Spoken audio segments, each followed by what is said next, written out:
Flipside section.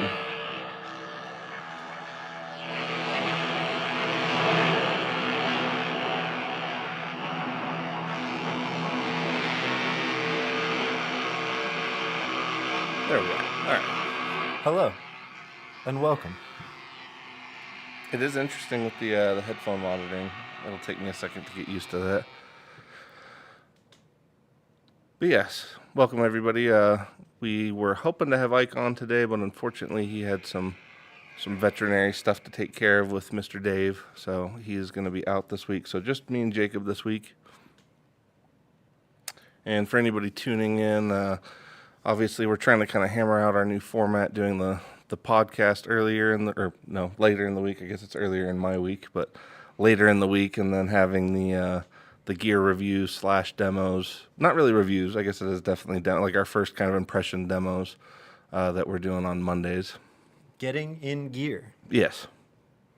Which I liked the first episode. It was one of those things where, like, after we were done with it, I was still sitting there thinking, like, man, there's so much stuff we weren't able to get to. Because, like, that pedal, like you said, it was an interesting first one to choose for the episode.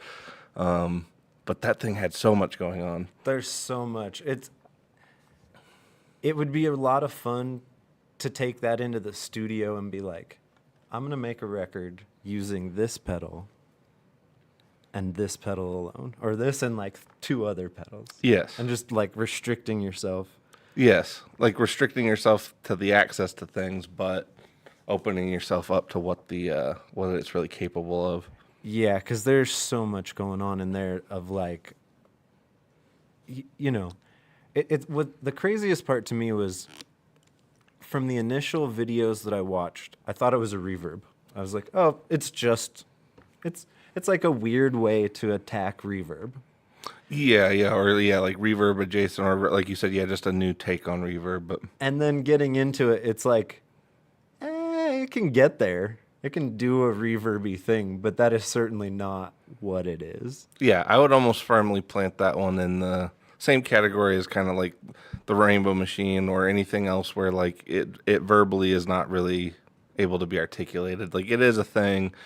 It has these elements to it, but you can't really restrict it by calling it a reverb or whatever. Like, that's too much of a misnomer to just give it a one-word description. Totally. And we're talking about the electronic audio experiment. Yes. Prismatic wall. Yes. For those who didn't tune in on Monday or who haven't watched the replay. Yes, you're right. I shouldn't have operated off of assumptions on that one. But yeah, it's a great pedal. I'd love to try it. I thought what would be fun is to do a mass distro board. Like, take, like, 3 pedals, do, like, Prismatic Wall, Meteore from Caroline, and... Honestly, some of the Fairfield stuff I've really been enjoying. That would be a lot of fun. Yeah. Like, that 20% more was way more than I thought it was going to be. Like, for, Was it 20% more than it was at least 40%. At least. Yeah. It was at least 40% more than I expected. Because I think that would be fun. And if anyone out there listening has any pedal combos that they would like to see us tackle or hear, because as we discussed on the show on Monday, some people don't have access to all this stuff as we do. So if you've been curious, like, oh, I wonder what the Earthquaker Devices Data Corruptor and the Walrus Audio Lillian would sound like together. Yes. Yeah, because I was going to say, like, any audience suggested... Oh, yeah, there we go. Any audience suggested stuff, I don't know. I always find that to be fun because that kind of gives us something to actually play off of. And, again, it might not be something that we... because we're around this stuff all the time, so if somebody ends up, thinking of something that they want to hear that they haven't necessarily heard before or pairing, we're definitely open to that because it's fun for us, too, to kind of start randomly doing things or even just taking a suggestion and running with it. And it might even be something where we're like, how did I not think of pairing these 2 things, and why didn't I do it sooner? Yes, yeah. Well, I guess that could bring us to our second, or our concert calendar for the weekend. Yes. If yeah. we're gonna do that, Yeah. we'd like to Include a little bit of that. a little bit of local concert. Yeah, or local updates that shows that we might be seeing, or shows we think that are, that are out there that are worth catching, or at least venues that are worth supporting. Like we have a Levitt Pavilion here, and they're just down the street. We got Pokey Lafarge. Pokey Lafarge. That's a hell of a name. Is that that's their given name? Yep. God-given name? Sure. There's no description, which is wonderful. We've got Eileen Ivers and Band Party and Scatter the Light at Oriental Theater this evening. You could also check out Clint Black. Oh, really? Not a local artist, That's but funny, yeah. he's playing at the Arvada Center. And Grayson Rateliff at Globe Hall. There's a lot more. Check out westward.com for more local concert things. Tomorrow night, on Friday, we've got Mind's Eye at D3 Arts. The Derek Bannock Quartet. Bannock, Bannock. We're Quintet. not sure on that one. At Nocturne. That'll be some jazz for you. Bannock at Nocturne. And Emily Barnes at Roxy on Broadway. That's all Friday, the 29th of August. And on Saturday, the show to see, in my opinion, would be Church Fire at Mutiny. But that's at like 3 o'clock in the afternoon for all you want to be home bright and early for bed. Yeah. Yeah, if you need to get like a 5 o'clock supper, that's the show for you. Yeah. And it's all ages. That'll be all ages at Mutiny Bookstore down there on Broadway. No, to be serious though, great band to catch. So if you get a chance, especially in a spot like that, I imagine it's going to be pretty cool. I'm wearing their shirt today. Yeah. And then another show on Saturday would be Future Drug at Larimer Lounge with Tulpa and the Orca. That should be a good show too. Tulpa sounds familiar, but I can't. They played the Crypt a couple times. Okay, that's probably why. Nice people. Yeah. And then on Sunday, you could go see Dust Bowl Revival over there at the Levitt Pavilion. And that show's free. The two Levitt shows I mentioned are free. So if you're strapped for cash but want to see some music, Yeah. Levitt Pavilion is an awesome option. And they're all over the country. So if you're not in Denver, check your local listings to see if one might be near you. I actually didn't know that. Are they all called Levitt? Yep. And Okay. they're all supported by the same foundation, That's pretty cool. I did not know that. That's really cool. the Levitt Foundation. I would hope so, but you never want to assume. But yeah, that's one. I didn't realize that. That's really cool. Yeah. That's a pretty neat thing that we have here in Denver and that they've done for folks all over the country. Yeah. And they're not all free, or if they are free, there's upgraded tickets that you can purchase Oh, okay. to be Yeah. closer or VIP style. Right. But yeah, there's always a fence line where it's free. It's just on the hill over here in Ruby Hill Park. Yeah. Yeah, I think Eric's been catching a fair number of shows over there this summer. Eric, Big Head Todd just played in Dillon last week at the Dillon Amphitheater, and I'm bummed I missed that one because it had the Railbenders on it, who are a great Denver band if you don't know them. But Big Head Todd's been playing a little bit more lately. Yeah, Nice. they're back at it. Oh, yeah. I forgot the chat hasn't gotten over. I'm not sure what happened with that screen. I'll check that out later. Yeah, I thought I plugged it in. It's okay. Yeah. Oh, well, there's something.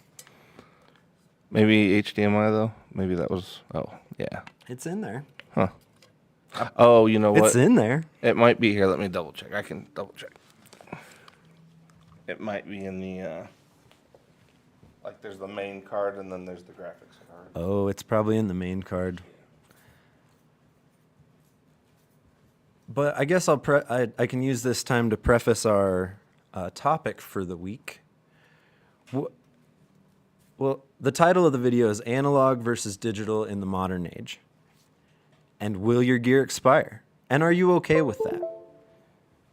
This has all been brought up by the new Boss pedal that is fully digital and you can load in Boss pedals. There's an app. You get 16 free and then anything after that you have to purchase. So there's a microtransaction involved.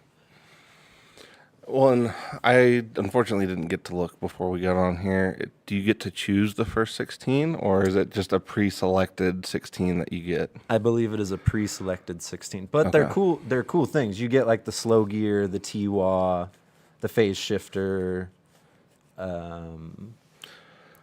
That's the almost a little. Spectrum, That is cool, but it is OD1, OC2, okay. So like all the bread and butter pedals. pretty much.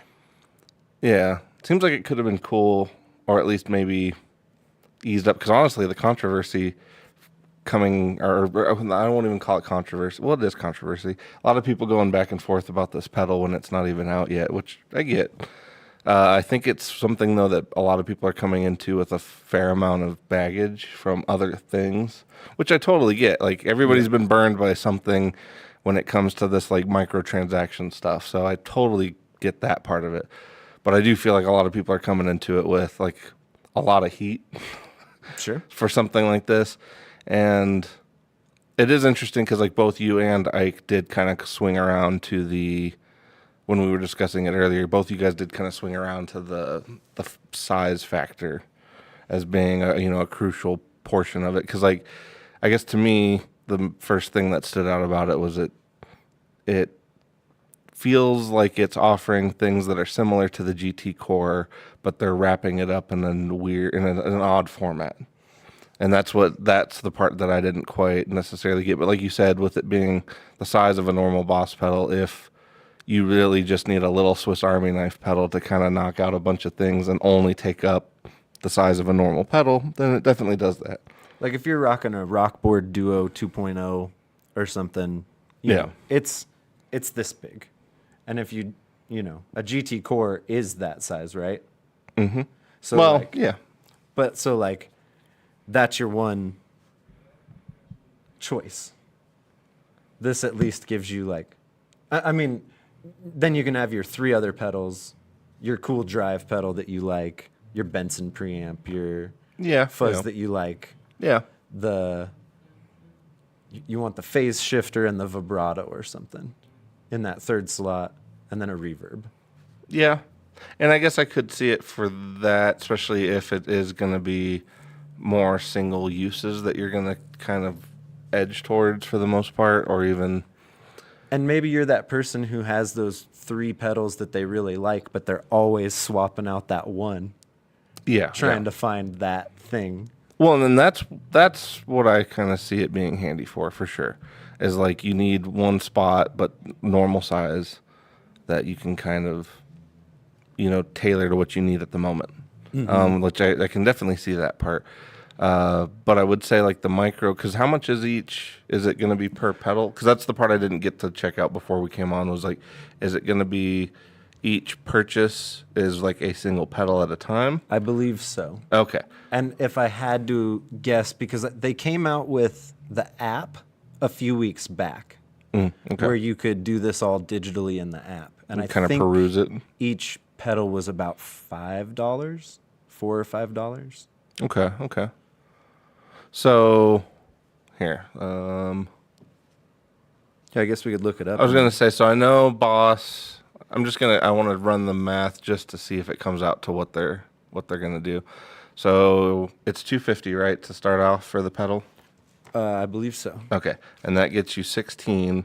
So that means that's $250 for your first 16, and then at $5, let's say, because I'm pretty sure Boss has somewhere in the neighborhood of 65 pedals in their roster.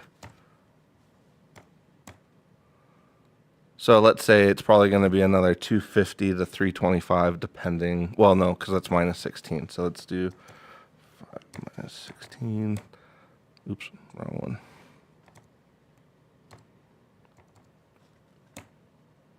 Why is it doing that? Oh, because the button's broken.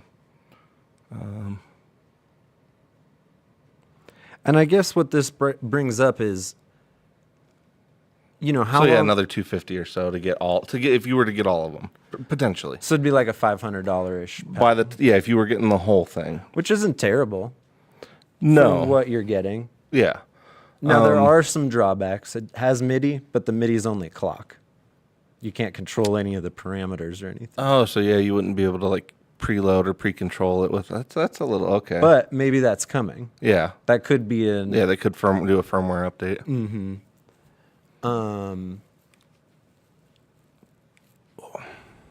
But how long are they going to support this? Yeah, and that was kind of the heart of And when they where your run out question of started. the pedals that they make, I mean, it's like 100 or something. There's like 100 or more pedals, right? Well, I was gonna say, like I said, I'm pretty sure 65 is what's currently is in the neighborhood of what Boss offers currently. That doesn't include. I don't think that includes all of the little sub, because like there's what 6 or 7 different versions of a DS1 at this point. There, Sure, so they're sure, like sure. that doesn't include all the little sub families. So yeah, I would say But if I I'm- had to guess, given the math and given what people's estimates have been, it's probably in the neighborhood of about 65 total minus that first 16. So you're probably looking at about 50 pedals that would be on the roster for purchasing. And then so when you run out of those, is that it? Right. Are they yes, going well, to introduce more digital versions of pedals that you can't even buy Well, a and that's- physical version of? That's a great question too, because I guess I didn't see if is it stereo? It is stereo. Okay, because that's what I was going to say. You certainly wouldn't want something that's limited, because like you want a space echo in there. You'd probably like even the new like dual delay that they ended up doing, like that was a great pedal. So you're right. Like, are they going to add any future releases to the line? Which I can't imagine they wouldn't, but you never know. And that is a good question of like, is this going to be perma-locked at the original roster, or is it going to get updated? Mm-hmm. Yeah. Or are they going to do every iteration of the DS1? Like you can get the Right. Waza, All the little- and you yeah. can do the anniversary edition, and you can do And the X and the Chrome and the Yep. yeah. And so, that aside, are we okay with there being an expiration date on the gear we purchase? Is kind of the overarching, I guess, idea I had of like, back in the day, you would buy something as an heirloom piece to maybe hand down to people. Things were repairable, tube amps, guitars. Or just even the idea that you could buy something and theoretically, as long as something awful didn't happen to it, you would have it for your career as a musician, doing whatever you were going to do. Potentially, like you said, even enough to hand it down, but you would at least assume it was going to get you through, most of what you were going to do as a musician. Or at least that wasn't an unreal expectation. But are we okay with there being an expiration date? Like, everything does nowadays. Your car, your refrigerator, Your AC, the AC. It's all, it'll last 5 years. And you're like, 5 years? Don't we have the technology to create this to last forever? And it's like, yeah, but we want you to buy. right, more one every things. 5 to 10 years. Yeah, as all the connection types change and all the other stuff changes. Yeah, And that's the other bit. Like, standards change. USB has changed quite a bit. in a since- very short period. Yeah, since the beginning. And I definitely own gear that is unusable now because the adapters don't work. It'll still power Yeah. on. Like It'll it's still perfectly do the usable thing. gear. You just can't. You're physically hindered from using it because of the adapters and all. Yeah. Yep. And so, like, am I okay with that? Like, just throwing junk away after a few years and it's plastic and that's another, like, oh, it's forever. Oh, no. Yeah. That is a good point, because honestly, until this came up this morning, I can't. Like, I know that I've personally considered this for my own purchases of certain things, but I can't say I've ever like asked the question of the whole business model that like certain things are kind of edging into. Because like a lot of people obviously are kind of comparing this Boss pedal to the H9 from Eventide in terms of, you're kind of traipsing into subscription based services, or even like you were saying, like the purchasing of digital licenses, and whether or not you actually own that. Do you actually own it, or are you just kind of leasing it for a period? Because it's definitely not the same as when you have an analog pedal that's your own, that's yours. It's literally serial numbered. There's not another one that's exactly yours. Like that's it, and you own it, and you own it for however long it works. Digital licensing's not that at all. So Yeah, like that amp right there, I can physically pick up, take with me wherever I go, as long as there's AC, yeah, we're good to go. My Tone X1 that has that exact amp modeled onto it, if I don't have the right adapter or the firmware decides to not boot up that day. yeah, or even honestly, even if the operating systems, eventually get too far back or whatever it ends up being. Yeah. And that's your tone. And then now you need new tone. Yeah, But we're, on the flip side of that, we're always chasing tone and chasing new things. And like Dan from yeah. I guess is that the Gig Rig, price to pay? he's like, I like shiny new things. It's like, yeah, we all do. Of course. Yeah. Well, I was gonna say that is a good question. Like, is that a price we're all willing to pay? The fact that you might get the versatility, but you also may not get the long term support. Now, granted, I don't think a lot of people are necessarily buying pedals right now with like 30 or 40-year plans in place, but there are some people that are. And on top of that, it is again one of those things of like what is with the way things have been lately, what are pedals going to be like in 10 years? Like if things were to keep up the current interest levels and the current, because to me, like sometimes I worry about that even with the Maris pedals is like Maris is a very small company, so it's like it's kind of, now that I'm getting so used to having them, I'm also like really worried of like if I didn't have them, what would I be doing? Like, because like there's nothing else like the Maris pedals right now. So like that's one, like now that we're getting into this conversation, that's one like I'm legitimately would be worried about expiring in some format because it's like I absolutely love. You would almost have to amass the pedal collection that is in that pedal. Yeah, right. So like a digital delay, an analog delay, and Yeah, potentially one for me, a tape delay, and that would be who knows how maintaining that, the cost of that. But yeah, no, that's one of those things. Like, I guess I do worry about some of those things because like that even gets like even the digital pedals have changed to such an extent that like this question of like digital versus analog, that's one question. But then you start getting into even digital versus digital because like you had old school digital pedals like like the DL4 or whatever it was that was a core thing. Like, yes, a lot of them broke, but it was a core thing that a lot of people have been able to get. They replaced it, and it has everything on it, and should foreseeably always just be a self-contained thing. But then you have these other digital pedals that are starting to traipse into, like you're saying, like firmware updates, software updates, and subscription services or unlock. Any unlock tokens or licensing. So it's getting to be a whole different world, even within digital pedals of like, are you going to have, like you said, what happens to that company if you lose support for it? Do you lose access to those things?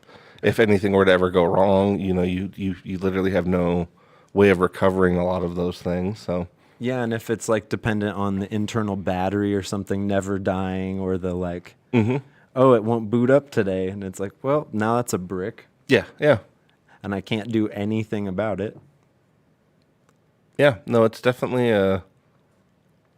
it's interesting, and I can't say I was foreseeing this conversation being, I think, because like I said, I think it's something probably a lot of people have had to internally think about when getting a new pedal, at least in the last, depending on what you're into. But I think it's one of those things that I haven't really thought about it of like, is this where the industry is going to be going? And is it even going to be acceptable? Because given what's going on with this Boss pedal, that's one of those things like I'm kind of curious to see, like, is this going to be a thing where people are like, okay, this is maybe not where we want to go? Or is it going to, because there's a lot of stuff that sort of, I guess that the unlock token or licensing token is kind of an accepted thing. Because like with IRs, for instance, like I feel like that's a style of pedal or a piece of gear, depending on what you have it, whether it's a 2 notes thing built into a rev, or if you have any number of modelers or whatever it might be. An aux box from UA. Yeah, exactly. Like IRs are kind of an accepted thing that like you can, it's acceptable to buy packs of them. It's acceptable to buy unlocks and things for those types of products. But when it comes to a pedal, and kind of like you said, if this is just something they're going to try for 2 years and then they just drop it, or like you were saying, like there's certain companies that I would maybe have a little more, I'd have a little more, what would you call it? Trust, but yeah, I'd have a little more of a basis to give them the trust. It's, in order, thinking that they might be around for the long term and they might actually support it in the long term versus other companies that even though they've been around forever, they're not necessarily the most supportive companies. For sure. Because there can be your flash in the pan people who could be around forever. But then there's these established companies who you do have trust in, who are like, well, we tried this thing and then we moved on. And they did that a few times. I mean, we're talking about a very specific company. I don't know if we should mention their name, but they're the biggest guitar company in the world. Yeah. If you can. Well, and it is one of those things where they very visibly, because I mean, it's not like it's an industry secret of any kind. They visibly pursue whatever is going on at that moment, and they and like by and large, I would say a lot of this stuff does not stick around. Well, and this isn't the first time this idea has come up. Right. Like there was an IK Multimedia one. I think there's the TC Electronic one. Well, and to be honest, like the TC one to me is like, I guess maybe the thing that I feel like you can closest relate this to, the Plethora. That one enabled you to do multiple ones though, so that was a little bit different. But what I think was interesting with TC was like when they first presented the whole Tone Print series, a lot of people asked, and I, including myself at the time, why don't you guys just put out a pedal where you could do this with everything? Because it was one of those things of like, it's there, you can do it, you can do it, we've seen it, why don't you just do it? And it was one of those things where you could tell that was totally gonna take away the reason to buy any of the like standalone pedals if they started to release pedals that did that. Like they were kind of cutting themselves off at the foot. Whereas I think with Boss, this one kind of is a little bit different. Like you said, it's more of your you have a whole list of pedals that you need to cover. You don't want to spend the money for each one. You just want to have one slot that kind of takes care of all of that. That isn't overly complicated. And Eric asked earlier in the chat, how easy is it to change pedals on the fly? I believe you get 2 like pedal presets, so you can kind of like toggle on off, switch between the 2. Yeah. Yeah, the rest of it looked like it was fairly quick to use if you were using the app. But again, there's a lot of people that are, there's a lot of people that are going to get turned off by that too, depending. That are app averse. Yeah, because like I feel like there's a lot of people, and I get it, because I mean, there's certain things where the app is really cool and really handy, and then there's other times where it just feels like it's this thing that's constantly blocking you from being able to use your product, and like. So that's the difference. Because like there's some apps where like you open up the product in a whole new way that you couldn't have used it before. There's other ones where it literally feels like you have a brick and cannot do anything without the app. Well, there's another company that we work with who has an app that is very handy to use when it works and when it connects. Sometimes it doesn't want to connect. Yes. Then what? You're stuck with the thing that's on it currently, and that's that. Or it's like, oh, you need to update the app before you can use the app, and it's like, well, I'm in creative mode right now. Yes, I don't want to get bogged down with updates just to get to the thing that I want to make. Yeah. So I will just, instead of using that device, I would reach for one that just works. Yes. When I plug it in. Yeah. Yeah, no, I would say like that's well, and that's what I'm saying. Like, there's a whole group of, and again, people coming at this with prior baggage. I would say like that's the whole thing, because like the thing going on with this Boss pedal is bringing out a lot of conversations, like we're talking about with licensing, but also with, hey, like this is a cool pedal, but like if you're kind of tied permanently to the app in order to fully access it, because like that'd be one thing. Like let's say if it was a pedal and you said 16 presets or whatever, like or 16 pedals that are unlocked when you first get it. Well, it'd be kind of cool if they just did it because it doesn't seem like it'd be that difficult compared to like what Source Audio did, like to go ahead and make it to where you have a bank of 3 banks of 4 or something so that you have most of the access to most of the things that you already have. Because like having to always tinker with the app to get to the next thing does seem like it's gonna like really keep a lot of people kind of out of the mix. And I mean, that may not be a entry, barrier for entry for some folks at all. They're like, oh, I'm so used to using my phone, this, that, and the other. But then I guess that brings up another thing. We're very dependent on Apple and Samsung and all these folks to support the app, to support their app stores, Right. to support, not saying that Apple's going to dissolve tomorrow. Oh no, but I do see what you're saying. Like, okay, you're There's taking it. There's a more. whole another level of hindering the support of of one company's product on the support of another company's product. Yeah. Or a couple Yeah. companies' Yeah. products, No, possibly. that's a great point too. Because maybe the chip isn't supported or something down Or the even like we were line. kind of talking, like even if just firmwares eventually get too far apart or whatever it ends up being, like eventually you might just have things. Because I mean that is definitely the thing where, a lot of people used to keep like certain computers. They would keep them from updating so that they could just keep using that version of that editing software or whatever it was. And like a lot of people used to do that, and so it's like that is definitely something I hadn't really thought about with this. That you're right, like that if the whole thing hinges on an app, then that means the whole thing hinges on your access to that app, which hinges on multiple different companies. So Because, like, what this makes me think of is in the recording industry, over the years, it went from tape to ADAT to this digital to that digital to this floppy disk to this other thing to this CD, burned CDs to like this, that. And now some of those files are inaccessible. Your record, your master tapes yeah, are. Who has a zip drive? right, Do people even out there even know what zip drives are? right. Well, you're right. The loss of formats with time, yeah, is definitely yeah. Well, and looking at the chat, speaking of which, we should say hi to everybody. Sorry, I hit the thing.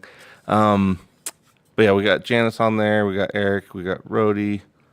We got my mom on there. Oh, we got Amanda on there. So hello, everybody. And Eric. And Eric.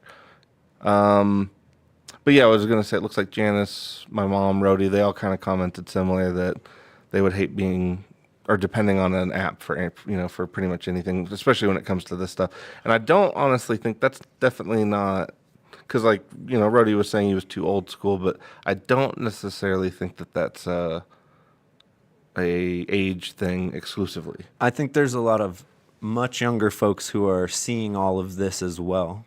There's Well- a reason vinyl is still one of the top sellers. Well, and kind of like I said, with people coming into it with baggage from other experiences with other things in their life, I think there's also a lot of burnout.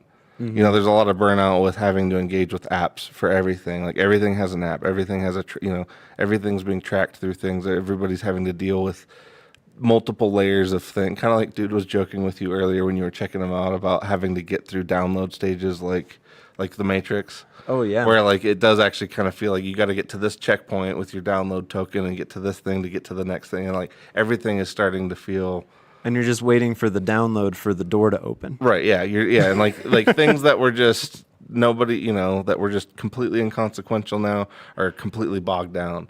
And so yeah, that's something like I think regardless of your age, that's something you can be like, yeah, I hate that. The AI bot was like, I don't recognize that a person is standing there at the door. Yeah, And you're like, no, but I need to leave. yeah. Hello? Well, it kind of reminds me in one of the, I think it was one of the Alien movies when the guy's like he's like trying to petition to get off the planet, but it's just like AI bots for the HR department, and so they just keep saying that like his petition cannot be processed at this time. Please come back in your designated 4 months, and it's just like every time he goes back to ask for a transfer, that's the same response. In 4 months. Yeah. Oh no. Because then, as we were talking about that, it made me think of like iOS versions. Mm-hmm. So, like when they update certain things, did your app get updated with it, or is it stuck behind the update wall that is that past version? Well, and that is a huge point because like we've lost like complete features on our website because of the distance between one company's ability to keep up with the updates of another. And so like that's something that you're right. Like if that starts factoring into your use of guitar gear, then like honestly, no. Like I'm like even for me, like I'd be out at the because like at this like when we were talking about this earlier, I was like, it is a good thing that I don't get rid of like a lot of the pedals that I really, really like because at the end of the day, if I ever had to go back to that stuff, I could, I'd be just fine. And luckily, all that stuff, none of it is dependent on an app or anything. But at the same time, I think there's different versions of these things. Like I was just thinking about the Tonex stuff. I bought that as kind of a novelty. So I'm not thinking of that pedal as being I will have this as my tone till they put me in the ground or what, Right. like, so is that okay too? I understand I don't own all these amps. I understand I don't own all these cabs and microphones but it's fun to play with the sounds of them. Well, and to me, that's where, because I kind of used to use this way of thinking kind of during the pandemic when I would sort of point out to people like, your like when certain budgets, like your entertainment budget or whatever it is, if you're getting a certain amount of use out of something and you put it into like an hour to cost ratio, if you use something for hours and hours and hours and hours, potentially years, then the cost is really not that crazy. And like you said, that you can swallow that pill of like, okay, I bought this thing to explore with. It's now reaching the end of its, whatever, its usability. Okay, I got my use out of it. I think there's other things though, like because I mean, I guess the way I'm thinking of it is like, with the way we have things today, like yes, old gear is expensive, but you could still get it. Like if you're like a younger kid today that's just getting into gear and you have to have an Echoplex, you could save up, go on Reverb, get yourself an Echoplex, and you have the real deal. You can buy parts and tape so that when it breaks, you can fix it. Right. Whereas like now, if you had something where like you constructed, even relating it to the Maris stuff, like if you constructed a preset and let's say that preset is literally the key to your sound for this song, and you can, again, like if something were to ever happen to that, you lose that to a point. That's something where I'm like, that is a weird thing to think about.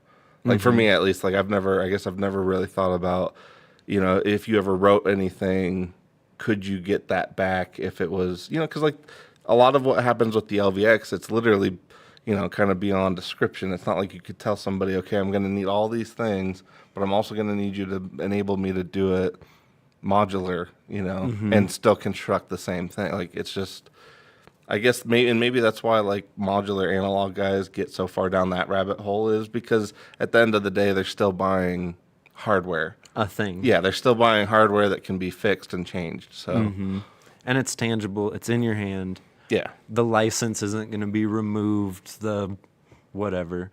I mean, like I said about the vinyl. You don't own that movie or that record that's on Spotify. It's a lease. And when the artist or the production company or whoever decides to pull it off, you don't have that. But if you bought the vinyl, you hold it. It's right here. It's in my thing. Yeah. I can always put it on the turntable. Warner Brothers doesn't have they're not going to send somebody to knock on my door and... Not yet. No, I'm just kidding. But yeah, yeah. No, yeah, I agree. Like that, yes. And I mean, I think it is, I guess it's interesting because like I was thinking when we're first kind of bringing up the whole discussion of analog versus digital. To a point, I feel like that discussion's been very played out, but on this particular front, I don't think it has been, because like this is a new, or I feel like this is presenting a very concise example of a new issue or whatever you want to call it that's sort of kind of emerging out of these new types of gear, or new formats for gear, if that's how we want to think of it. But because this discussion isn't about tone, it's not the which is better. This is more about based. It's like, will you have access to it if you buy it? And are you okay with that? Yes. Because that's the other bit. Like, sure, I've already run into this with IK Multimedia in the past, but I still bought a Tone X1 but I know that there's an expiration date. Yes.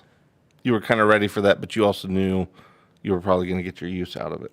Yeah, and at the at the time of this recording, I'd say I've gotten my $150 worth out of that pedal. Yeah. I've gotten to play Dumbles that I never would have. I've played some Marshalls that are pretty cool. Well, I have this thing in my arsenal now. That's a fair point of like, you can't put you could put money or monetary value on experience, but it's harder. Mm-hmm. Because like, I mean, I guess I can't really think of another. I'm trying to think of like a particular pedal that I guess some of like the really early synth gear sort of went through the same thing. Because a lot of that was kind of that way. Because like a lot of early synths, they used to have there was a whole series of different ones from different companies that had like ID cards for unlocking certain sounds.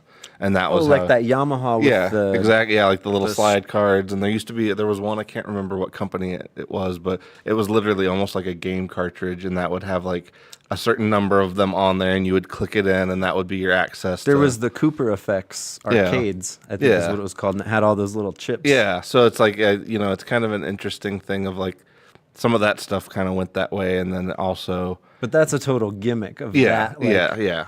Because you're going to lose those cards, probably. Yeah. But yeah, no, it's kind of an interesting thing to think about, again, of, I guess, phrasing it in this way of like, is your gear going to expire mainly due to, not really necessarily due to time, but just due to the longevity of these companies and or their support or lack of. Because even with a company like Boss, like we were kind of talking about, like you can have trust in them for the longevity. I mean, they've been around, almost 60 years at this point, or close. They're kind of zeroing, getting close. Yeah, I think rolling 1972. Yeah, so then there's a lineage before that too. So it's like they've been around, but Ace, right? I think so. Yeah, Ace Tone. Something. But yeah, I mean, I was gonna say there's also other companies that have been around even longer that I would say no, I would never trust them to support something very long, only because they tend to dabble in a lot of things that are not their main bag. And they've actually proven to us a few times. They have a track record. Yeah. That's already happened. Yeah. Because, that's one of those things. Because even, kind of like we were talking about, like the switcher units, like Gig Rig versus Boss versus Morningstar. And it's like we still get a few customers that still edge towards Boss. Again, though, more for the support. And it's not necessarily the support of updating it.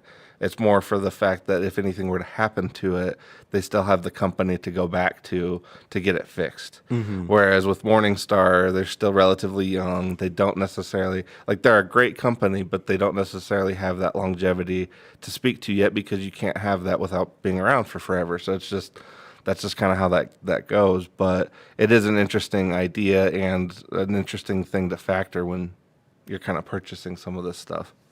Yeah, for sure. And I think, like I said, I guess I find it interesting that we even have to kind of get into this when it comes to guitar gear, because like the vast majority of what we do hinges on things that are 1950s tech, more or less. Yeah. And so it's like, it's just funny that we're entering into these other things of like this little thing that I'm going to shove between these two things that are, that are 75 years old. But that tech is working its way into amplifiers. Yes, yeah. This thing has loadable IRs. Well, and it is a slippery slope because, who's to say it? Like they're not you test the waters with something like that. I mean, because like the katana, like there's really not a reason they couldn't, I guess I wouldn't want them to ever apply that model to the katana, if that Oh, where makes you sense. could purchase additional amp models and stuff. Well, like that part could be cool, but I guess like blocking some people, because like right now, like if you buy a Boss katana, you have access to all 65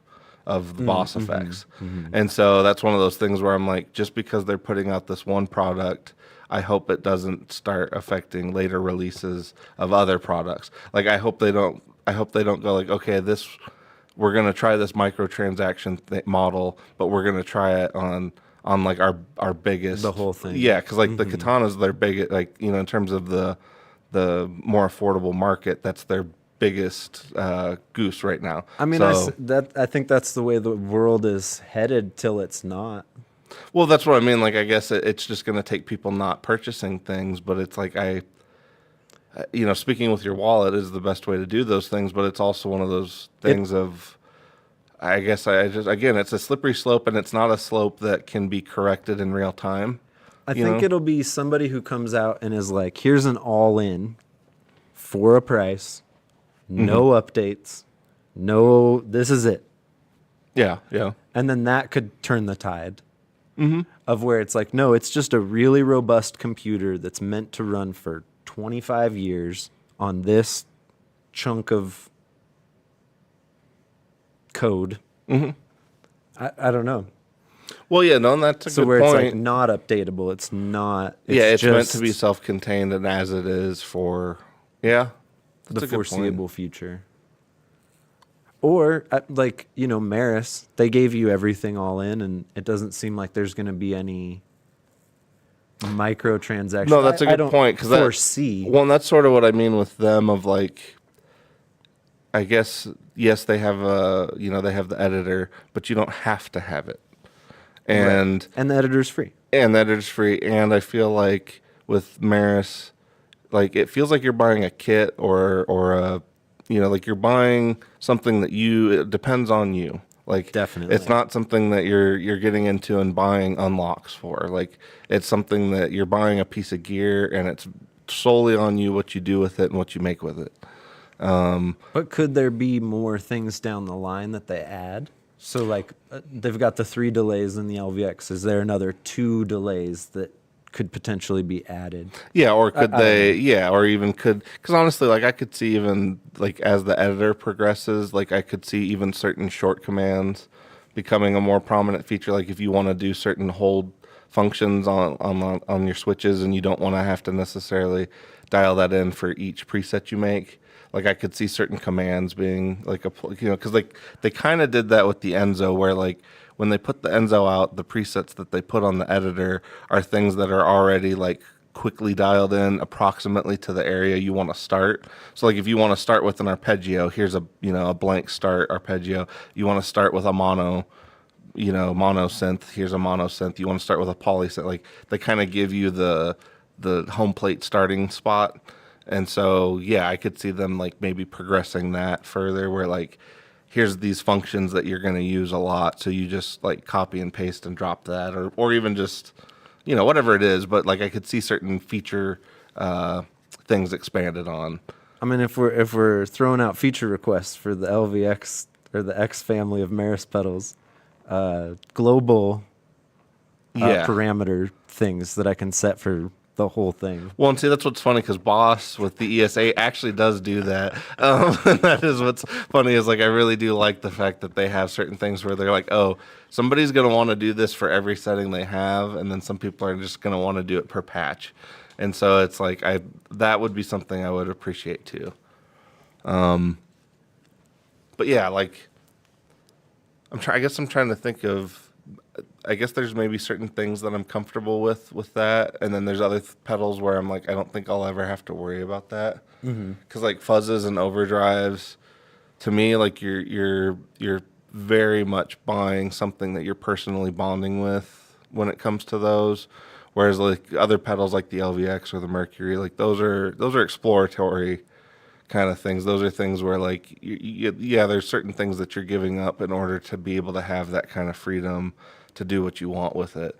So So like I guess like you're saying like that I guess it's gonna start boiling down to, are you okay buying things on a knowingly temporary kind of basis? Yeah.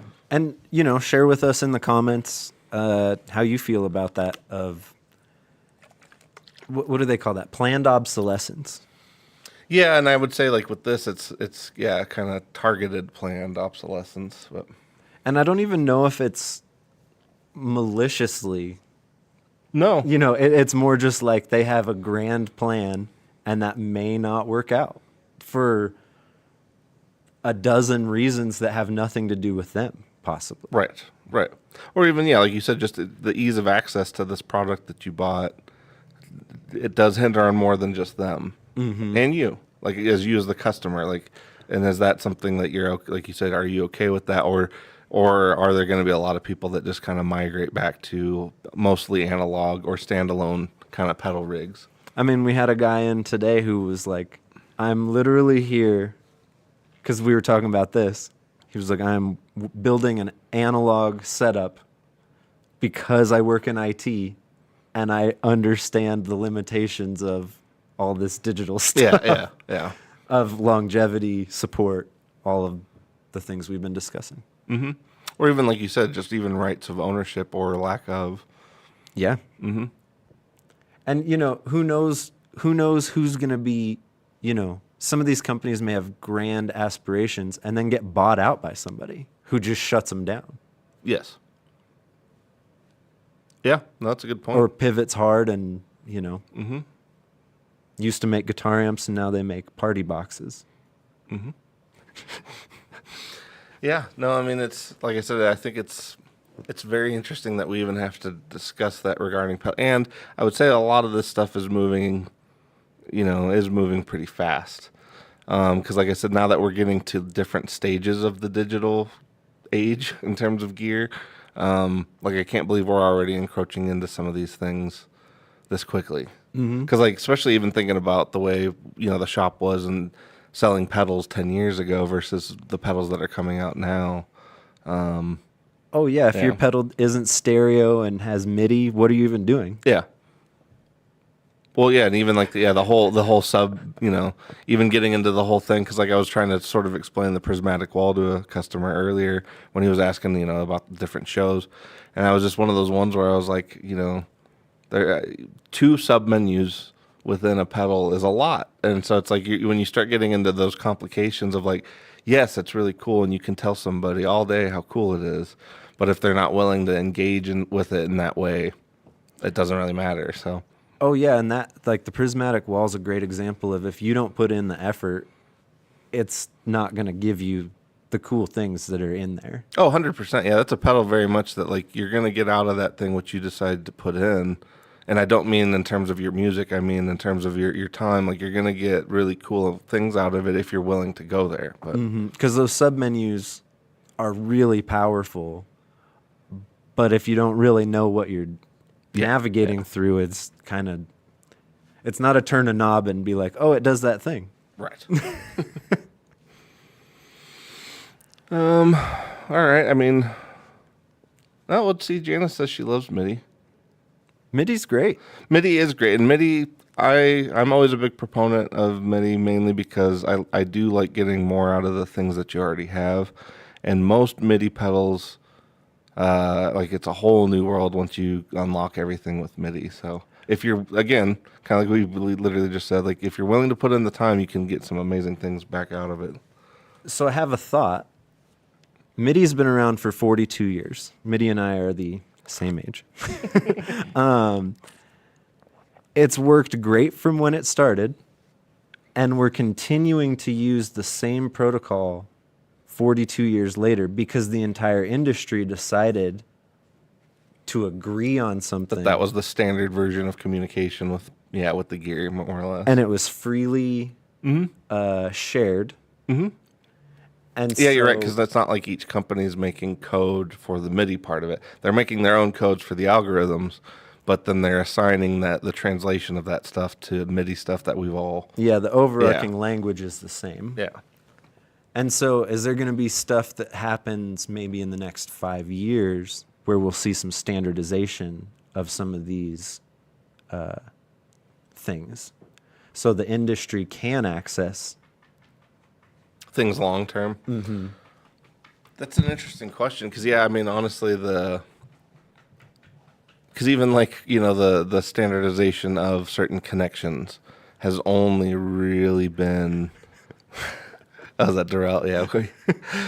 But I was going to say the standardization of certain connection types has only because like really quarter inch is like the only thing that's been all the way through. Like that's the only connection type because like power sources have changed multiple times, multiple times.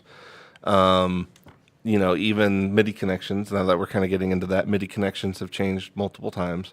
But quarter inch is like the one thing that stays. So yeah, I agree with you. Like it'd be kind of interesting to see long term if enough companies decide like, hey, this works, undisputed, it works. If we all agree to it, it'll give us an underlying current that at least works. Because like that is something that's nice with MIDI pedals for the most part. If you familiarize yourself with one, you kind of have an idea or at least a quick reference guide for anything else you're going to do. Because like once you've done it with one, for the most part, you're going to be able to do it with anything else. And, we're even on to MIDI 2.0 at this point, but not really many people are even using it because it's just that much more control over things. Right. It's a much finer tooth control. Because you get,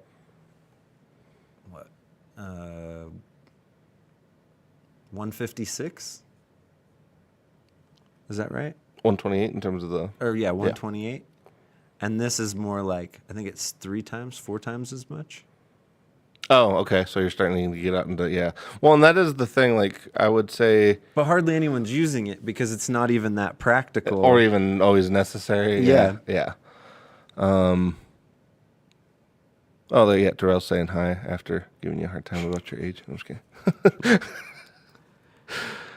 Thanks, Darrell. I think I missed him like the last 2 times he's been in. I don't know how he always knows like when I'm going to be out so that I need like a replacement, but it works out. I just also would like to see Darrell though, so hopefully I'll catch him next time he pops in. Janice, are you talking about your love for Eurorack and MIDI? Yeah, I think maybe specifically MIDI, so we should honestly have a good MIDI discussion at some point. Or a MIDI episode.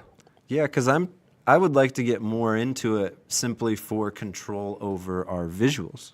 Yes. The lighting. Well, and that's something too that like that's the kind of depending on what side of this you're coming from. That's the next thing to get into is like connecting. Kind of like we were talking about connecting light and sound is is something that's possible with MIDI, and it's it's a little easier than it used to be. So.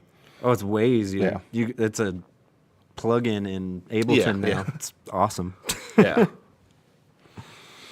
Yeah, maybe next week we'll discuss MIDI. Yeah. Maybe that'll be our next topic. Yeah. Whole wide world of MIDI.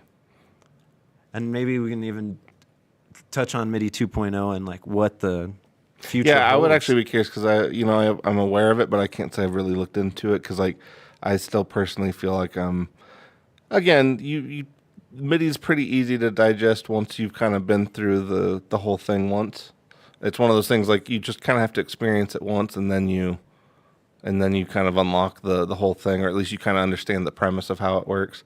It's just that like different companies decide to use it differently, and I would say like every once in a while you'll run into things where like once you understand why or how MIDI works, you'll be like, well, why didn't they give me the option to do this when it's like right there? Like, like when they skip some digits, you're always like, where'd those go? Well, and that might be where 2.0 comes in. Yes. Because there's a lot more room to work. Yeah, to kind of fine tune the fine tuning. Mm-hmm. Well, cool.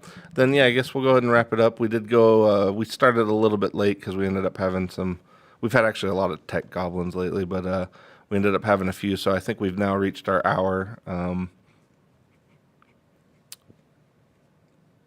yeah.